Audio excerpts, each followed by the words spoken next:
ഞാൻ ഈ അടുത്തിടയ്ക്ക് ബ്രൂണെ എന്ന് പറഞ്ഞ രാജ്യത്ത് പോയിട്ടുണ്ടായിരുന്നു. ബ്രൂണയുടെ ക്യാപിറ്റൽ ഭയങ്കര രസമുള്ളൊരു പേരാണ്, പറയോ? ക്യാപിറ്റൽ എന്ന് പറയുന്നത് Bandar Seri Begawan. Begawan. Currency Brunei dollar. അതെ അതെ. ചേട്ടാ അയർലൻഡ് ഉണ്ട്. റെക്ജാവിക് കറൻസി ക്രോണ. ഓ അടിപൊളി. ചേട്ടാ ഞാൻ സമ്മതിച്ചു.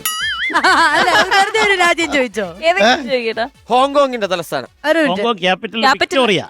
ആ കറൻസി ഹോങ്കോങ് ഡോളർ. ബാലചേട്ടൻ ചോദിച്ചോ? Poland. Poland. Poland capital Warsaw currency zloty. ഇത് വേറെ കാര്യമുണ്ട്, ഇത് എനിക്ക് എന്തുകൊണ്ടെങ്കിലും പറയാം. അതെ, ഞങ്ങൾക്ക് അറിയില്ല. നമുക്ക് കറക്റ്റ് ആയിട്ട് ഇത് സത്യമാണെന്ന് അറിയണമെങ്കിൽ ഇന്ത്യയുടെ തലസ്ഥാനം.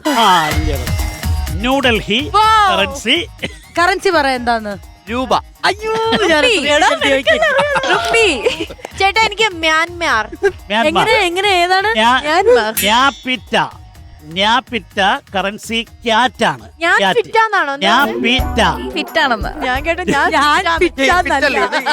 ഇവിടെയാണ്. ഇത് ഈ രാജ്യം കൂടെ കൂടെ തലസ്ഥാനം ക്യാപിറ്റൽ മാറിക്കൊണ്ടിരിക്കും. അതെന്താ? ഏതിന്? മ്യാൻമാറിന്റെ? മ്യാൻമാർ ആദ്യമേ റംഗൂൺ ആയിരുന്നു, പഴയ ബർമ്മ. ബർമ്മയാണ് പിന്നെ മ്യാൻമാർ ആയത്. ഇത് അന്ന് റംഗൂൺ ആയിരുന്നു, ഇപ്പം ന്യാപിറ്റയാണ് അതിന്റെ തലസ്ഥാനം. അതിന്റെ കറൻസിയാണ് രസം, ക്യാറ്റ് എന്ന് പറയും.